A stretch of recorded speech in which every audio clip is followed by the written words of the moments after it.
Hello, everyone, and welcome to Conversational Witchcraft with me, Dawn the Kitchen Witch. Today, we have a special new friend, and I'm really excited to have him here. Today, we have Craig Spencer. Craig is a British witch, author, and teacher from Greater Manchester, author of Aradia, and his latest work, Witchcraft Unchained. Craig is a huge fan of comedy and horror movies and lives by the motto, if you're going to be weird, be confident about it. Craig, welcome to the show. And I'm weird, and confident about my weirdness. So I'm very happy to have you. I'm very, very happy to be here. Thank you for your invitation. I was very excited to be recording this. Yeah, I'm just so excited to get started. I'm thrilled to have you. And I'm just so grateful because one of the great things for me about going through COVID was creating this podcast and being able to meet people that are in other parts of the world I would never ever have met before. And this is the perfect example of that. Like, it's such a cool thing to be able, like, I'm here in, New England, US, and you're in Manchester, UK, and we can like chat about shit. How cool is that? It is, it's awesome. I think it's one of the biggest things about lockdown, wasn't it? I think a lot of people did reach out to people they wouldn't normally do. In a way, it was like the best blessing of COVID, if you can say there was a silver lining in there at all. I think it was connecting with people we wouldn't normally connect with.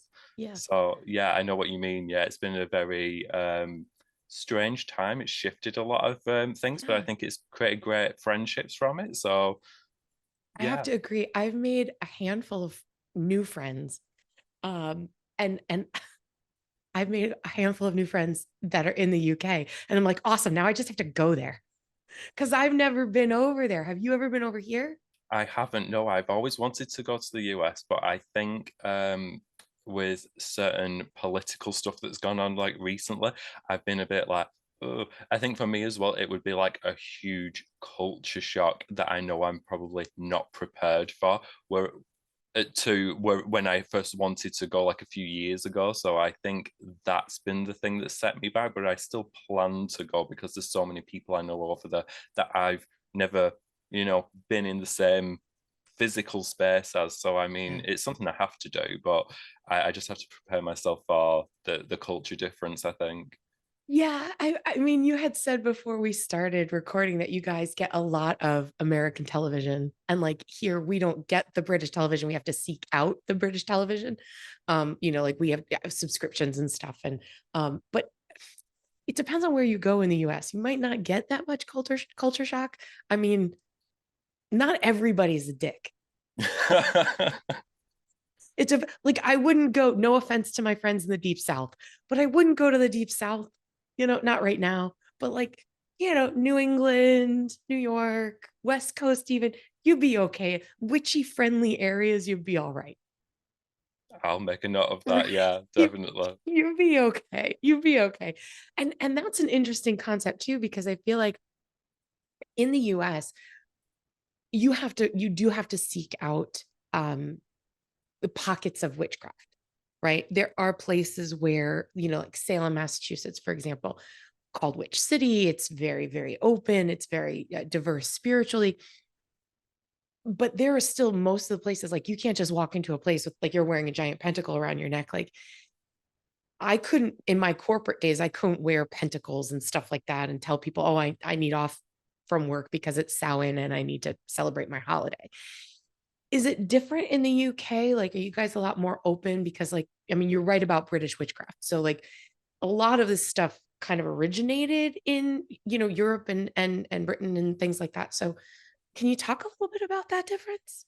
Yeah, I think we are more open generally. I start in my latest book, I do mention right off on the off in the first chapter, I say that for a very outwardly Christian country, it's got a lot of contradiction because we are very pagan or paganized. If I'm going to borrow that from a more anthropological kind of sense, like yeah, I think it's so bizarre that we're like, I think because like we have like church and state are sort of unified, but that makes the Church of England very modern. So it's sort of not like dogmatic, you know what I mean? So Yeah. society is just more multicultural, more inclusive. So I think you're just sort of used to it. I mean, when I was a kid, I went to a Church of England school, but it was very open that, you know, I had those connections with witchcraft, my family had connections with witchcraft, and it was just never batted an eyelid at. You know, nobody cared. I think the most that was ever said to me was the vicar from the church. He used to come down every Friday and he used to host the Friday assembly.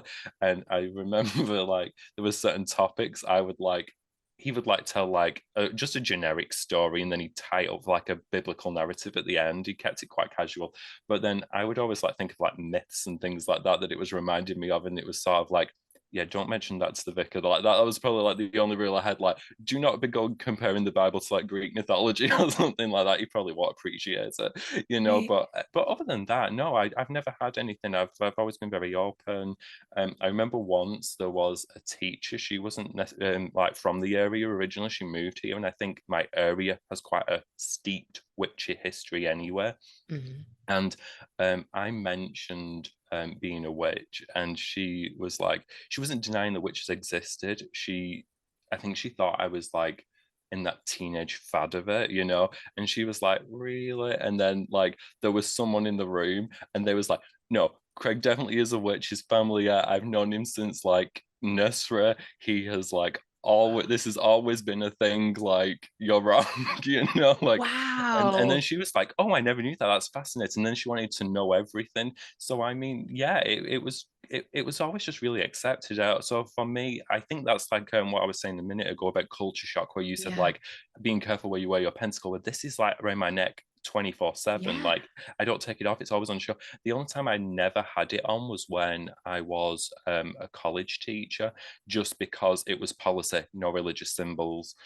So that was a blanket thing, but other than that, I've always had it on. Everybody knows, but even in college, like in the staff room, everybody knew I was a witch. I used to sit there on my break with like witchcraft books. I was there with like Gemma Gary's The Devil's Dozen, you know, flicking Right. through it while like eating a Right. sandwich and then Right. talking about lesson plans. So I mean, everybody knew it was very open. So I don't think we have that big shock of it here. Like Yeah. it's not seen as like this, you know, like people like are like Yeah. frightened and things. I think people get it, and I Yeah. think it helps because the big boom in the 60s and the 70s with the revival, I Mhm. think it sort of became ingrained in people's parents and grandparents' generation. Mhm. So I think the fear factors almost died out of it anyway. So Yeah. yeah, we just don't have those type of hang-ups. So you just said earlier that you grew up in a family of witches. So you were raised in witchcraft, is what you're saying.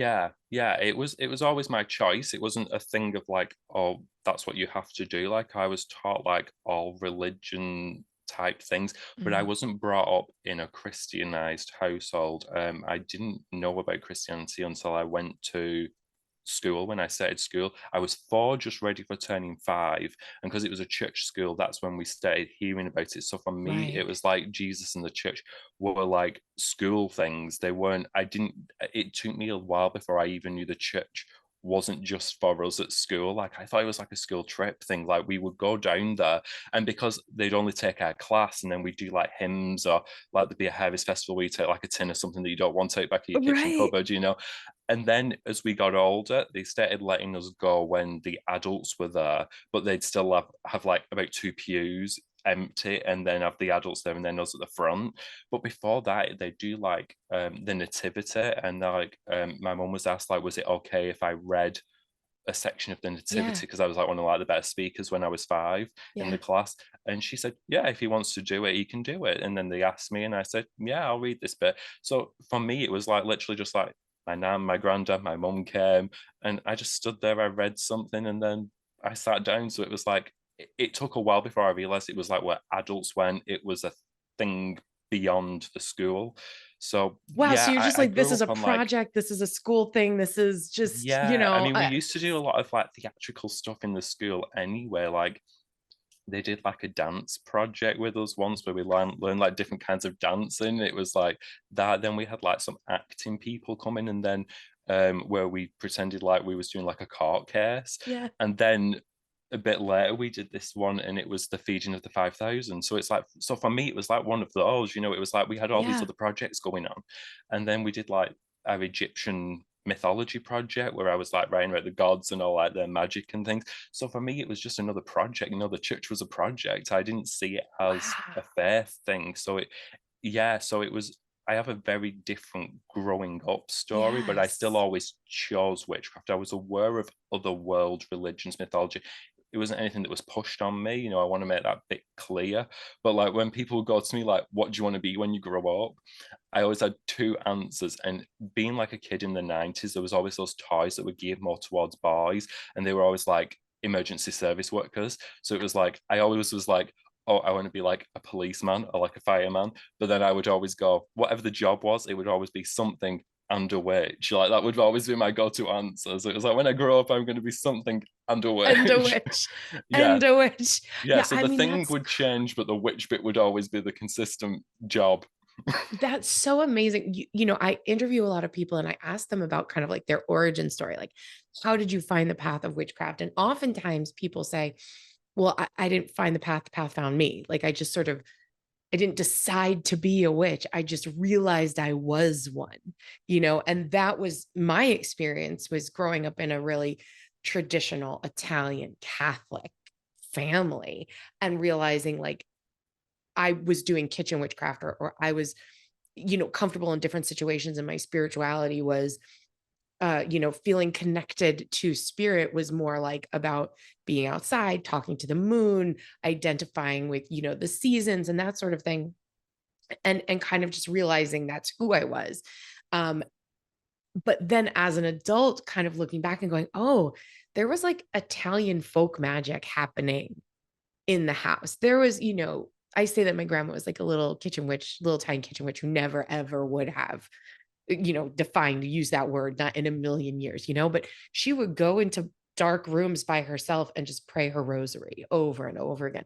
And you just can't tell me that's not ritual. You can't tell me that's not Catholic witchcraft. Do you know what I mean? Like that intention, that ritual around it. And then also the cooking and stuff. But if you use that word, if you use the word witch or pagan, I mean, that's, you know, you're a heretic. You even now, like if I literally said that to my mother, she'd be like, you know, like this is who I am. Like I wrote books on witchcraft. Like I'm kind of who I am, is what I do, you know, what, you know. So it's really interesting to me because lots of people have using, I don't want to say use witchcraft or have found witchcraft as a way of finding themselves and separating from traditions in which they didn't feel comfortable. But your experience is growing up in an inclusive, open scenario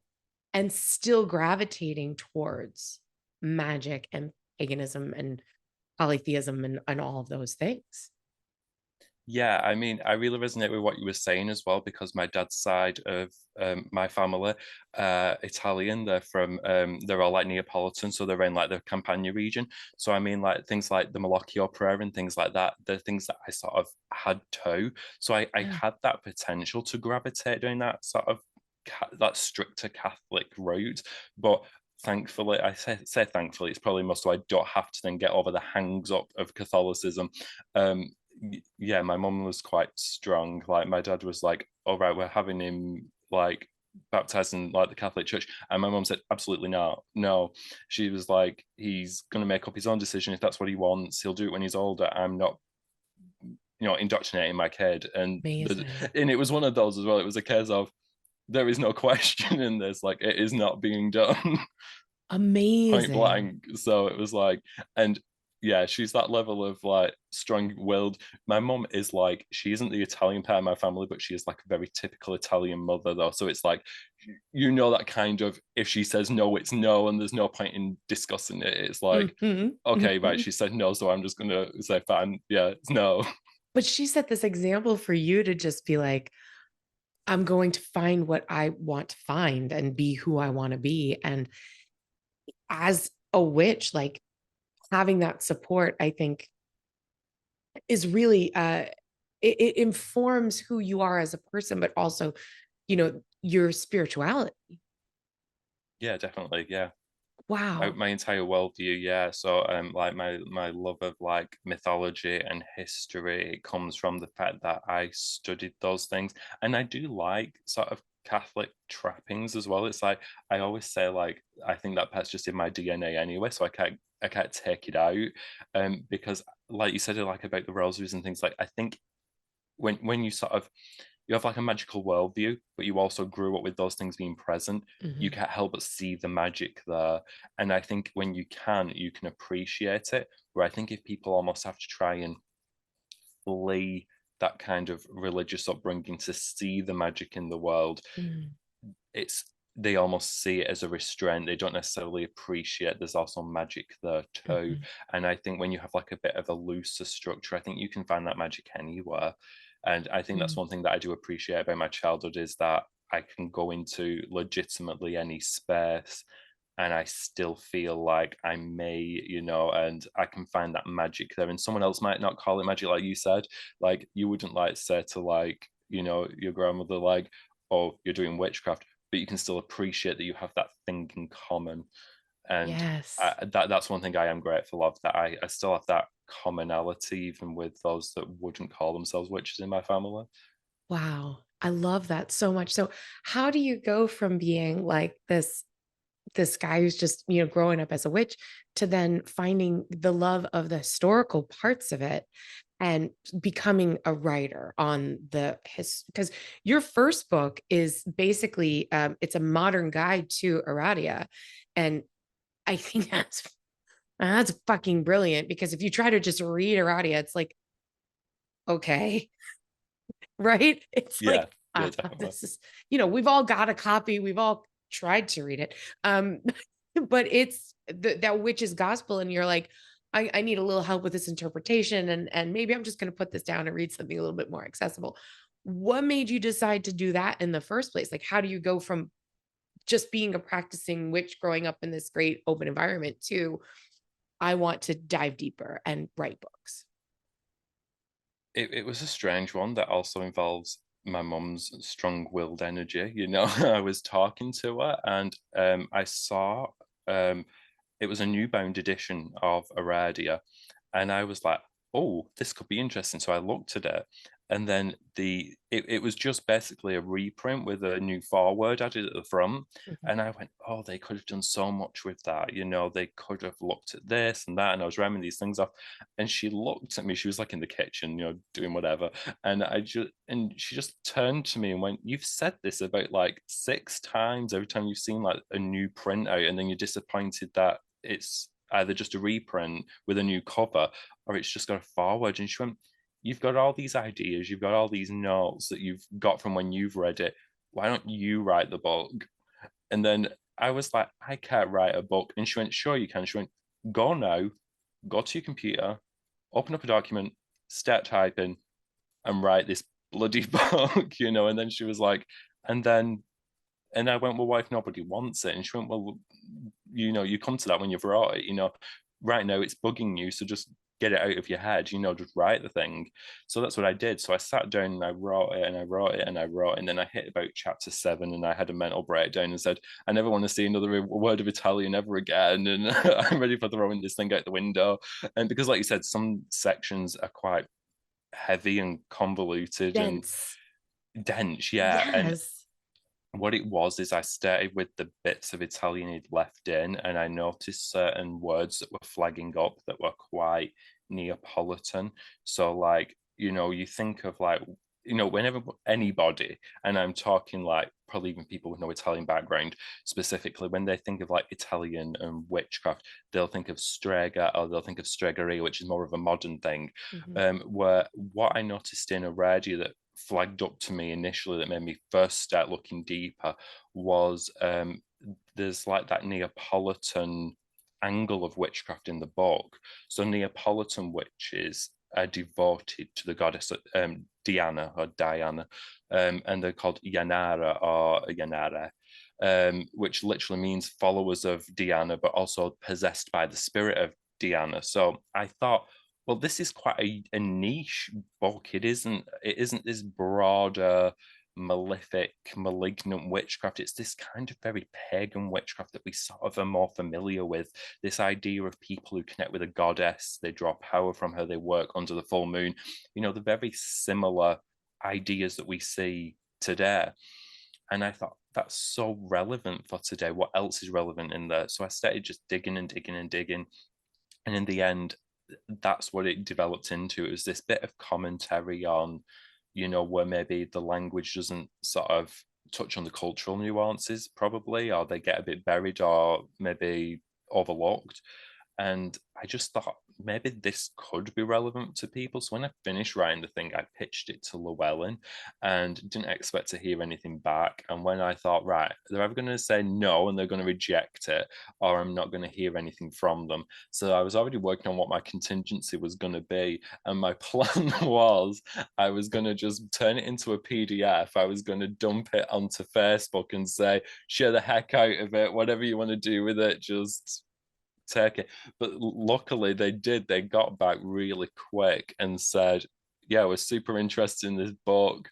Here's a contract. So I was blown away. So really I wasn't trying to do that move from like a private, like as I said, I'm very public about the fact I'm a witch, but I'm Right. still a very private person. So Yeah. that shift into something public and writing books was really a huge accident, but it's sort of like a fortunate accident because I've got to meet great people like yourself, because like things I would never have been invited on had I not.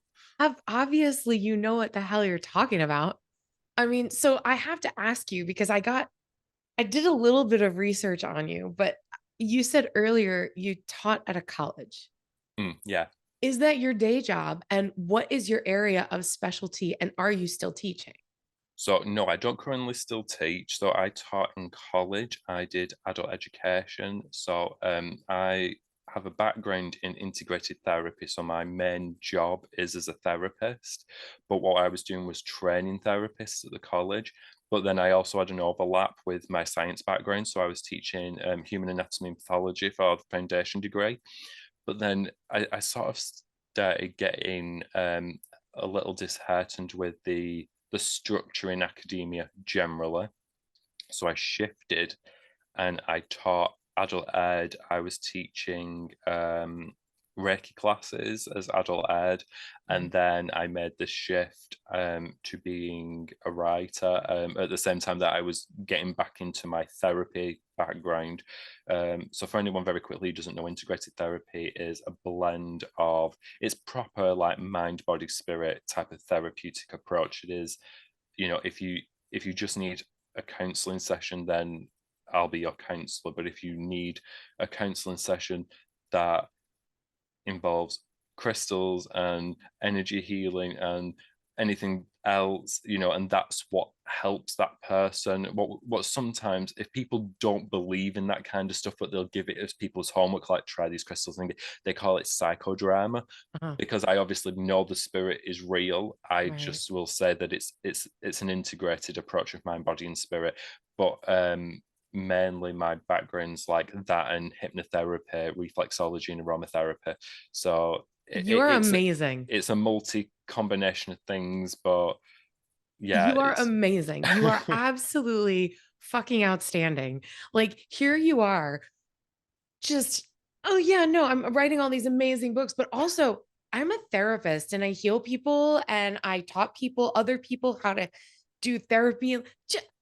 You get how amazing you are, right? That's incredible. It's incredible to take real world uh knowledge, education, and be able to channel it into professional writing about something that you're passionate about, and still be able to balance those things, and also to take who you are as a witch, as a pagan, and bring that practice to those who, like you said, might be a little uncomfortable with the more spiritual aspects of things, but to know that they go together, and to not keep them separate.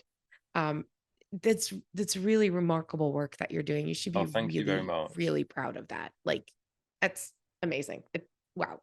um yeah, that I didn't know. Like, I didn't, That wasn't in your bio, Craig. Okay. I don't like talking about sort of that type of stuff. I feel like it's sort of like I don't know. I think it sounds a bit braggy, you know. Like I don't know. I get a bit of an uncomfortable hang up around it, you know. Like I sort of I think because I'm quite a private person, I think I compartmentalize a lot of things. Like, you know, like in certain spaces, I'm just like the witch and that's it. And then in this space, I'm like the therapist, and here it's like my private life. And I think I put things into boxes. And I think now I'm doing more interviews, I think I'm learning to mash a bit of that, blur those lines probably a little. I think I have that type of, you know, either being a therapist or being a teacher, you have to sort of have those professional boundaries. And I think in spaces like this, they're not as, yeah, they're probably not as needed. And I think I'm learning that I probably have to find that new boundary in this space, if that makes sense. Absolutely. Absolutely. And it is difficult because once you start writing and like you said, people start being interested in you, like I want to know everything about you because your physical works that I can hold in my hand are so remarkable. And I want to know who wrote this. What's this person about? What is your history? How did you get here? Like I want to know who you are, and that's going to drive me to be more interested, right? But I understand the need for I'm this person in this space and I'm this person in this space. Um, but honey, you are now a public figure and everybody's going to know your business. Yeah. But it is hard. It absolutely is. I mean, I have a private Facebook page that like it has a different name. Like don't people won't you can find it. If I don't give it to you, you don't know how to find me, you know? So I get that for sure, but it's not braggy. You are a professional, you are talented, you're knowledgeable, and it's impressive. And I can and feel myself going, oh dear God. no, it is impressive. And you can and it is something I think that we all struggle a little bit with imposter syndrome, you know. Yeah. And I literally just said to someone the other day on an interview, we were talking about imposter syndrome. And I said, you know, only people that are the real deal suffer with imposter syndrome.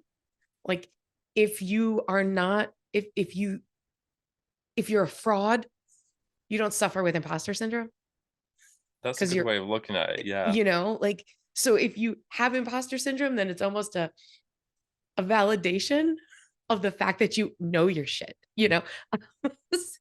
So be own it, fucking own it. No, it's very, very impressive.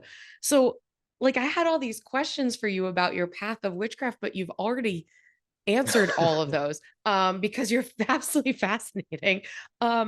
So what we should do now is we should take a quick break. We should hear from our sponsors, and then we should come back and we should deep dive into your new book, which is Witchcraft Unchained, because this is some really, really fascinating stuff. So we will be right back with Craig Spencer on Conversational Witchcraft. Don't go anywhere. We're back with Craig Spencer, and we're having the best time ever. I said before we even hit the record button, I was like, I'm going to learn so much from you. And I am. So your new book is Witchcraft Unchained with the subtext of exploring the history and traditions of British craft. So let's get into this. Why this book and why now? Um, God, wow, that's a really big but great question. So, why this book?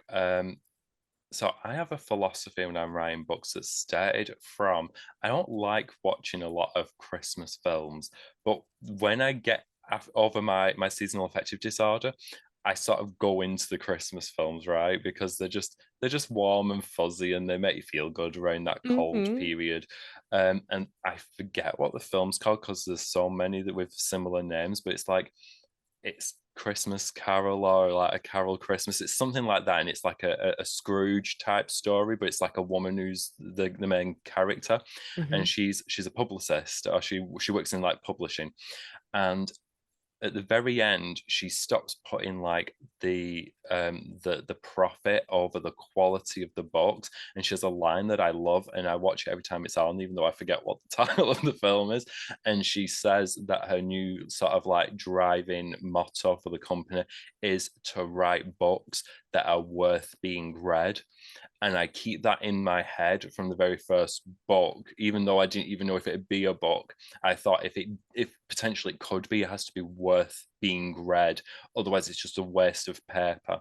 And so I think the why in some respects is that it's that I have at the back of my mind. It has to be a book that's worth reading, or it's pointless putting out, there's so many like 101s that regurgitate the same thing over and over and over, and they probably take up like 3 bookcases in people's homes Yeah. of just the same information. And it's like, I don't want to do that. If I haven't got a new spin or something new to say, I don't want to write about it.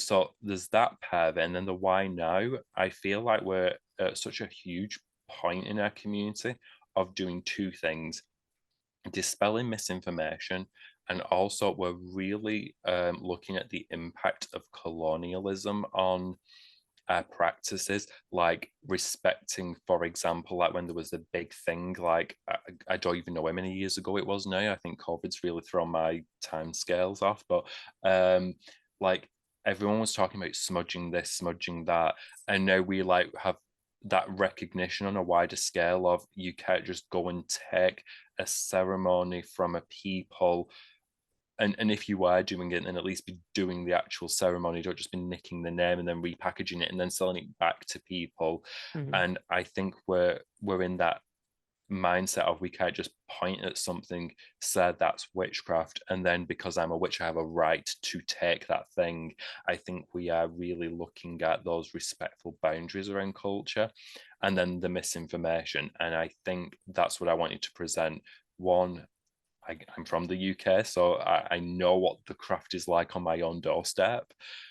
So I, and I don't mean this in a very disparaging way, I really don't, but I don't think there needed to be another deep dive like this from somebody outside of the UK, because I read so many things about the UK and witchcraft books that just aren't true. Like I've been told, like, oh, the May Day celebrations, which died out in England in 17 something. And then I'm like, it goes past my house every single year.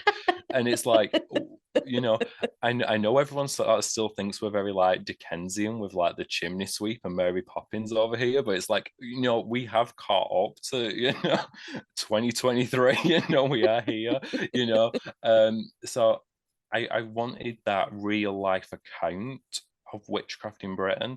And then I also want you to dispel the stuff that was just not true. I don't want to be too harsh, but some things are just, I'll be blunt about it, they're just crap. And I Right, think it's right. like, I think unless somebody who's here and physically lives among it says, well, actually, that isn't true, this is what Mhm. we actually have here, then how's anybody ever going to know? Are you getting any like pushback on the, you know, well, British colonizers, and you're, British, and you're in the UK, and like, you don't have a right to be talking about this stuff? I would think that you exactly, you are the person to talk about this stuff because this is where you are from. Just like I don't have a right to talk about, voodoo because I'm not of that culture, you know. Like, are people giving you any like crap about it? They're not. I think They because shouldn't. I'm not. I think it's because as well. I'm not necessarily coming from the angle of I have a right to this and you don't. Mhm. It's more, let me show you the thing that you wouldn't know unless you were physically here. Because, like Mm. you've said, you've never been to the UK, so there's Mhm. things you would never have seen. Mhm. So unless somebody who has seen it told you about it, you would never even know it existed unless you came here. Could you And I give us an think that's the example? thing. Okay. So, well, for example, let's say like the May Day celebration. If you were here on May Day, you would see the celebration that hasn't died out in 17 something. You would then go back home and then someone would say, all that died out in England in the 1700s, then you would say, no, I actually saw this thing when I was Right. in England. Right. I think the other thing is the witchcraft. So I said earlier, like where I live is quite steeped in its local form of Mm. witchcraft. And I live in like a semi-rural area. So when you think of like the old time witch in the cottage type of thing, I'm not saying we live in cottages, but you know, like where you get those accounts of people and they would go to the local witch for X, Y, Yes. and Z. Yes. That still happens here. So that's another thing. Like I think if you don't live in a worldview where the sort of the non-witch people still go knocking on the door of the witch for a spell, then you're just the person who keeps that to like a pagan pride event. You know, you don't see that element where people are knocking on the door and saying, I need a Wow. spell for X, Y, and Z. So Wow. yeah, so I think there's that part to it as well. Like if you don't know these things exist, you'll never You wouldn't know if I guess you you would don't never know, you consider don't it, know. yeah. Yeah. Like I And would then when never people think that. write, they then have like a very narrowed view of what happens. And I think what I'm doing is I'm just trying with the book to say, go back to primary sources. Like if you want to know what happens in any place, not even just here. Like if I wanted to know what was going on in the US, I'd ask people in the US. You know, I think it's a really obvious thing, but we don't do it in our community. Like we have very big name people and we take what they say as, you know, gospel Fact. Yeah. sometimes. And I think sometimes we have to say they might know their stuff in one place, but do they know it in this space? Like you said, you would never Right. write something on voodoo because you don't know it, you know. Right. But if you did, then you'd have perfect right to talk about it because you would have full knowledge of it. Or to say So like I learned this from someone who knows this thing. I'm not making it up or making an assumption. Like I, like you said, I physically saw it with my own eyes, or I physically did it with my own hands, like, or I participated in this ritual under, correct tutelage of whatever this is. You kind of blew my mind when you just said like people still go knocking on the doors of like the neighborhood witch or and I think it's crazy. Like, you really like, like you don't have to wait for, I guess here, like you kind of have to wait for, like you said, a pagan pride day or a festival or something to seek out whoever might be able to help you. Not like this is a neighborhood. Like if it was my neighborhood, I live in like it's suburban, it's semi-rural suburban neighborhood, right? I would be the neighborhood witch. Nobody's knocking on my door asking me for like, oh, can you make me this thing? Can you make me that thing? Nobody's asking me for that, but like I would be that person if I could be that person in my neighborhood and be like, by the way, I made you this tincture. I heard you were having trouble with this. So I made a tea for you. Like you do keep that here. That's a little bit under wraps. Do you know what I'm saying? yeah, yeah, sure. Yeah, I mean, there's some places I would say that that would be the same even here, but I think because of like when you live in like the more rural and semi-rural areas, I think people haven't forgot the places of witches Yeah, here. So like it's not something that's sort of died, if that makes sense. I mean, absolutely. my town has like a weird history anyway. We had like a weird thing involving the churches. So like we didn't get like even like witch trials. Like the witch trials were like a thing here, Mhm. but the laws didn't touch this town until really late because we didn't officially become a town until much later. So we had like buildings and things and people living here, but because it wasn't a town, it couldn't belong to a diocese. And if you don't belong in a diocese, there can't be a church. And if there's no church, then you can't commit a crime against the church. So it was more seen as, oh, these people are naive because they don't have a preacher. You're like So a that's why there's village, not a still witches. town. And Yeah, so it was like that wow. thing. Wow. I So think yeah, too, so they don't it realize hung that on. there's so much history. Like in America, we're like, we think we know everything. Hmm. We think we know everything. We're just loud. Like we're just loud about everything. We don't actually know things. And like our country is so young, so the craft here is young because of Yeah, like modern American witchcraft comes from just like everything else in America comes from everywhere else. Do you know what I mean? Unless you're a native person practicing native practices, everything comes from somewhere else and it's all been influenced by other things, because there's so many different people and you had different people doing different folk magics and different rituals and different religions. And so everything kind of just bleeds together. But our history is tiny, tiny compared to your history, like your history, just it's so expansive.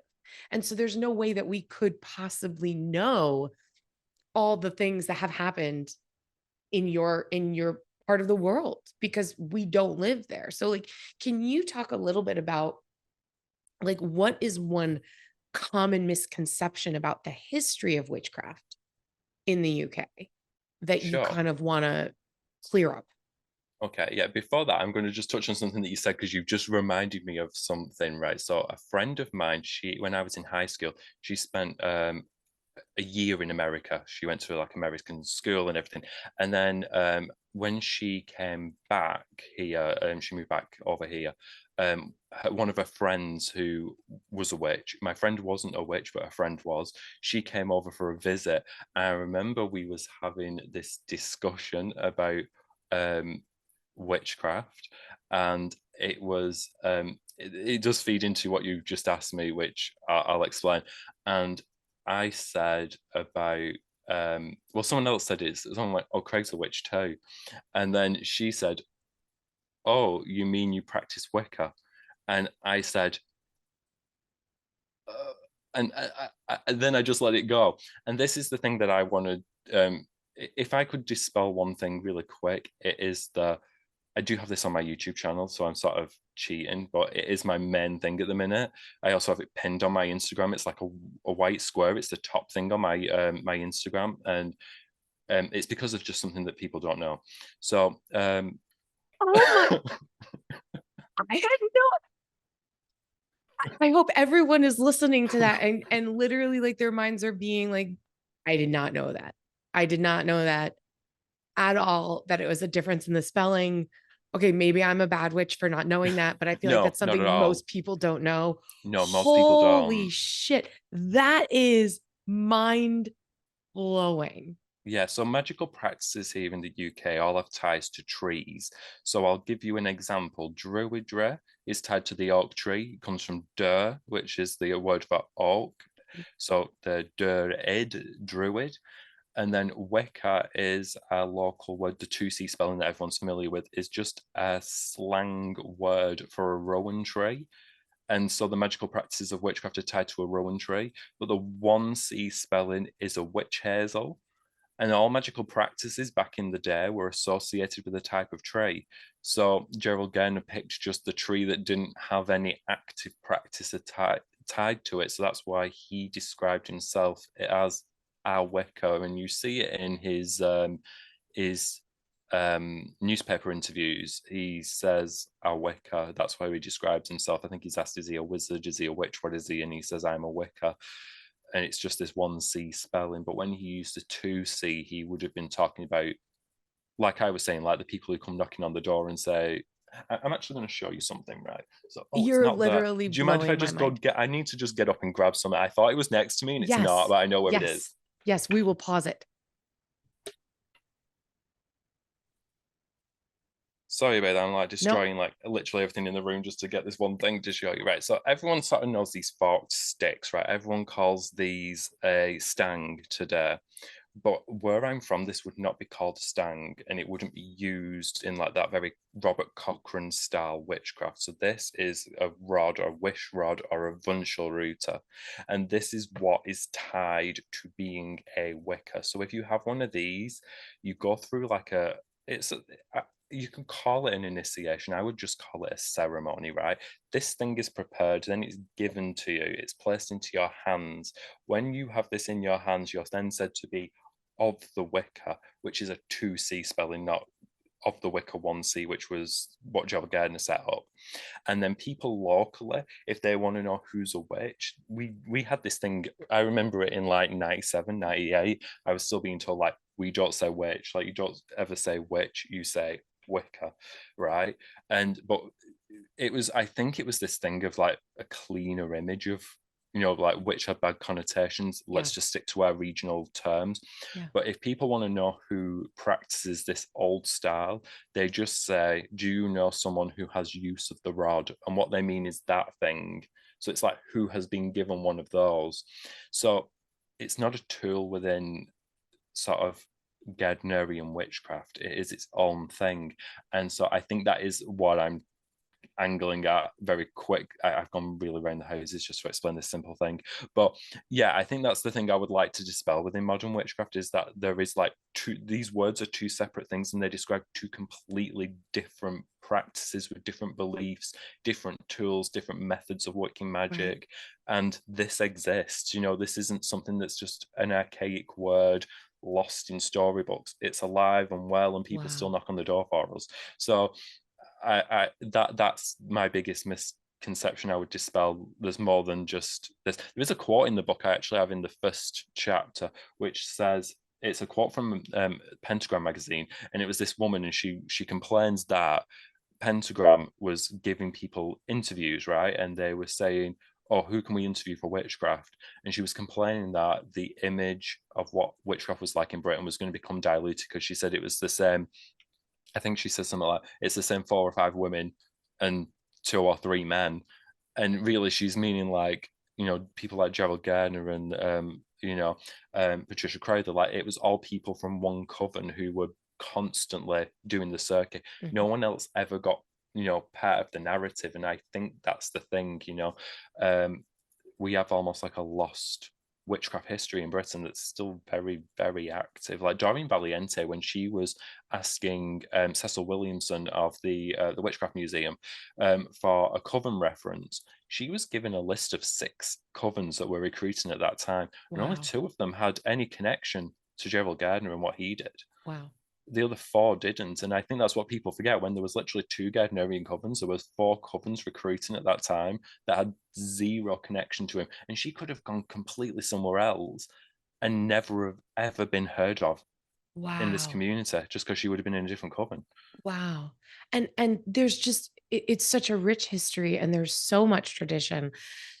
And I would assume that it's true with you, and I don't want to make an assumption, but like, one of the things that I love about calling myself or be identifying as a witch, and I bounce back and forth between a couple different names, right? I will say I'm a witch. I will also say I'm a pagan. I use the word witch more often now that I'm becoming more comfortable with it. It seemed less scary to say the word pagan than it did to say the word witch for a really long time. Obviously, I am a kitchen witch, so I kind of toggle back and forth between these different terms. But one of the things that I love about being a witch or witchcraft in general is that it's very free. You can have different practices. You can have, you can have different gods. You can have different goddesses. You can say, oh, I like this, I like that, I like, you mentioned earlier about, coming to the conversation of appropriation and just having sensitivity to those sort of things, you know and I agree 100%, but I do love that as practitioners in our own homes, we are able to pick and choose what works for us from every tradition. You get into appropriation when you, like you said, you start stealing it and reselling it and taking up space in those spaces. um is that true of witchcraft in Britain, that it is very free and open, and that you could pick and choose from um different practices? Or is there just an overlying, like you said, most of it is related to working with trees or working with this or doing these things? Is it more open or less open, you think, than modern witchcraft? I think it's probably a balance of the two. I think we're more open in certain aspects, like the way that you work magic, how you believe, deities, things like that. I think that's very open ended. But then I think people tend to specialize in areas of sort of magical practice, if that makes sense. So, like, for example, like where I live, if someone was knocking on the door for like protection for the home, there is like a very specific go-to paper talisman that we make, and it's not just like drawing on paper. It has a process around it, but it is effectively, if someone was just to look at it, it would just look like a bit of paper with a lot of squiggles and writing on it, right? Right. But that's something that is a staple here. So it's not necessarily the only thing I would use, and I obviously have freedom to use other things, but it's something that is sort of a consistent thing here. So it's Like like in my regional. area anywhere. Yeah. So it's like if someone like said to me that they like practice this specific tradition, but they didn't know that particular house protection talisman, then I would then be very quizzical of, well, are you actually practicing this tradition? Where if they were like saying other things like the deities they worked with, how they worked their magic, things like that, then I wouldn't be as quizzical because that's very open and free. But there are sort of certain staple things that you would find in this branch of witchcraft. But then I could talk to another witch who practices a different branch of witchcraft, and their thing's going to be completely different yet again. Wow. I was actually talking to somebody here recently. They're a Gardnerian, and they were saying they sort of. I'm thinking for the audience, like those, viewers who are going to be in the US, if they're like Gardnerian Alexandrian, one of the things that I've heard from those circles is that it's more strict in the US. Like they'll be like very like, this is the way it says it in the book. This is the way it has to be Yes, done. for You don't sure. deviate. And then people here, they're like, oh, I've rewrote my Book of Shadows like 50 million times. Everybody in the coven's got their own copy. Some people have got like Yeah. 50 other pages. Some people have got 120 other pages. And, it's much looser. And I don't think in that respect, in some ways we're quite eclectic. We're eclectic, but we have staple practices that are tied to the, I hate saying the type of witch we are, but you know what I mean though. Like Yeah. if you're a Gardnerian, you work within that system. Yes. I practice traditional Lancashire witchcraft, so it's going to have those influences of the region in it.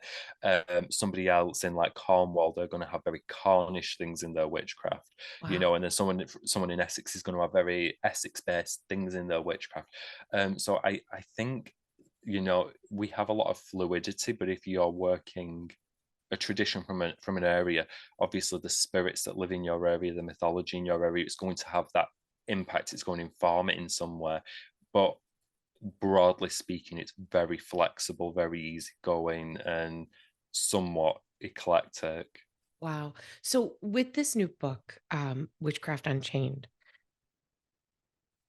what do you hope that the reader will get from it?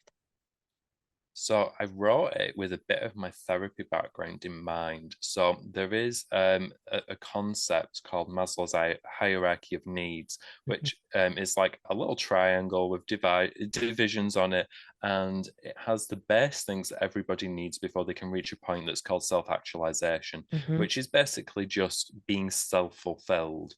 And what I wanted to do was create enough of a quizzical sort of musing in people's heads that they could get there on their own. I didn't want people to be dependent on reading my book or dependent on anything that I say. So I don't tell anybody what to do in the book.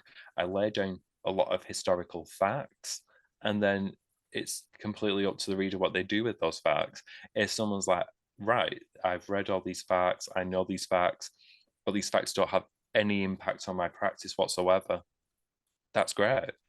But if it equally does have some impact on it, that's also great. What I wanted was people to sort of recognize truth when they see it, and then become quizzical enough that they question other books, other literature, other sources, things they see on like Witch Talk and YouTube and Instagram. Yeah. I just wanted Yeah. people to sort of stop and think, and almost say, well, where does that come from? I want you to put that sort of quizzicalness back into people, I love because it. I always think if you're an occultist of any kind, the whole point of the occult is the pursuit of not just knowledge, it's hidden knowledge. It's that thing that's being kept from you. And I think sometimes with how instant everything is today, we've almost forgot that pursuit part of the occult. And I wanted people to be like, well, if I see some information on Instagram or someone, I'm going to fact check that. I'm going to Google the hell out of it. I'm going to look it up in books. I'm going to deep dive because I want to know, one, is it true? Right. I want to know how true it is. I want to know if there's even more information that around that truth that wasn't shared to me in a really tiny square on Instagram. I want to know what more there is, and I think I wanted to sort of develop that pursuit for knowledge back in the community in a way. I know that it's a tall order, and I'm not saying it's gonna make a massive impact, but even if it's like 5 people set off on just questioning, where do facts come from, where does this come from, and what more can I learn? I mean, I don't see how anybody can be worse off from being better educated. I A think that's the hundred thing. percent, 100%, right? Knowing more and knowing truth and fact and getting clarity about where things come from. I think that that makes us better rounded as people, and definitely as witches and magical practitioners, as friends, as partners. Like when you know more and you know better, you do better, you become inquisitive, you become a better rounded person, and your practice then becomes deeper, right? So Yeah. I love that so so much.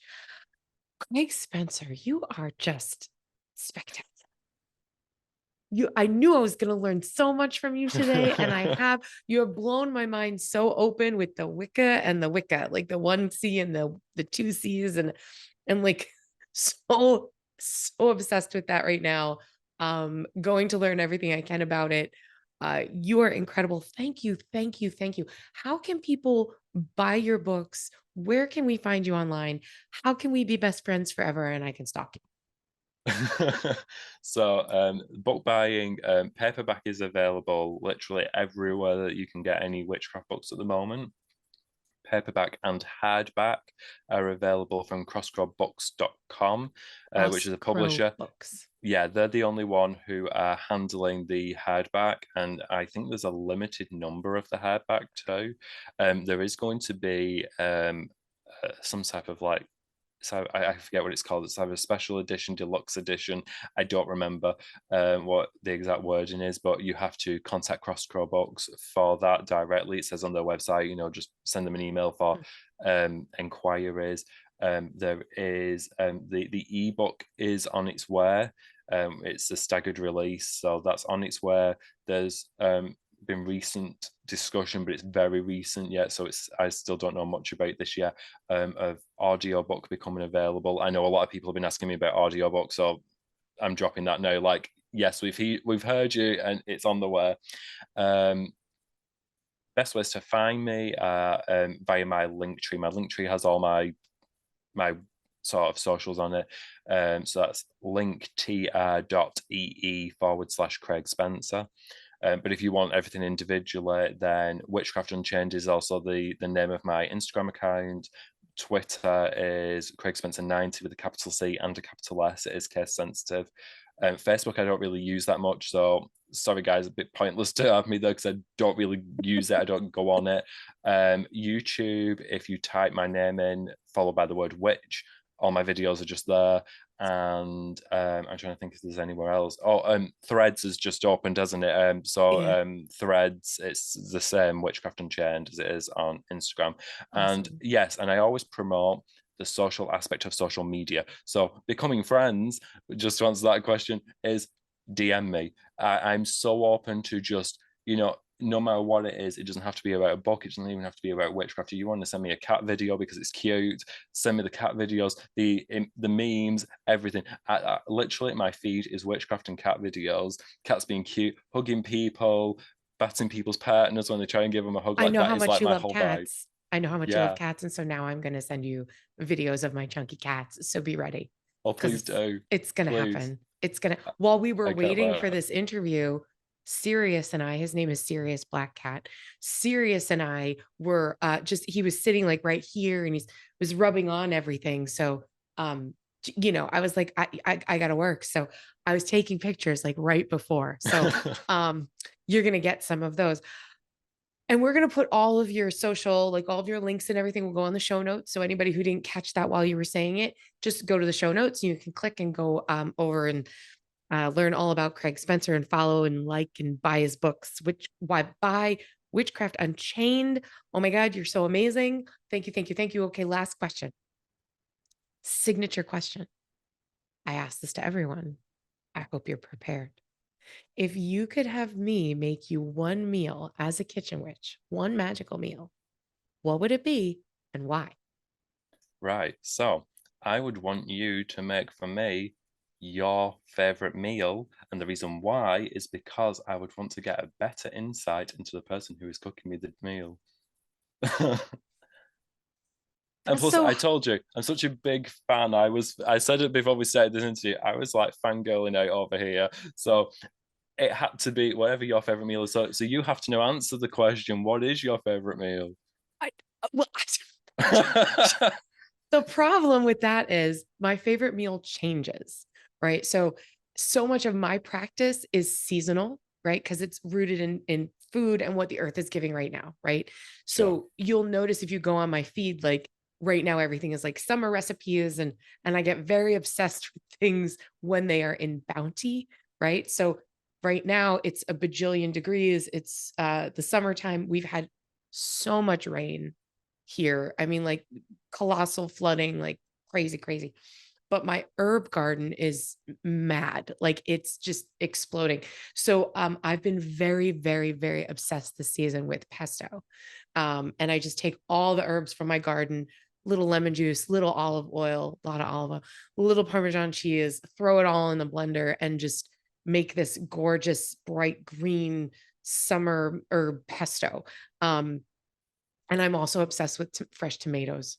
So I will literally cut a tomato in half or three quarters and just put salt and pepper on it and just eat it. Like I have, you can't see, but like right over there, there's a bowl of fresh tomatoes from a local farm.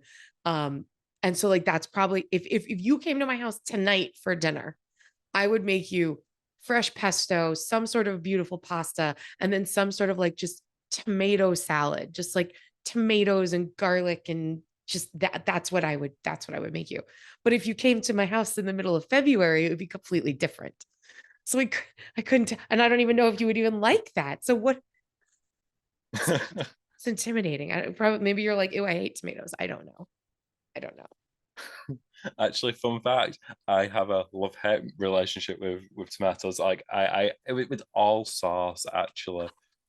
I say I'm like the worst like Italian person in the world because like I have a love-hate relationship with like sauces of all kinds. What? What? What? Tell me. How can I help? It's just it depends. So it's like sometimes like I really crave it. Mm. And then it's like, yeah, I'll have like everything. And then other times it's just like, no, I'm just not in the mood for that. Is it all tomatoes or is it just tomato sauce? It is primarily sauce. I think what it is when I was a kid, I sort of find it too messy.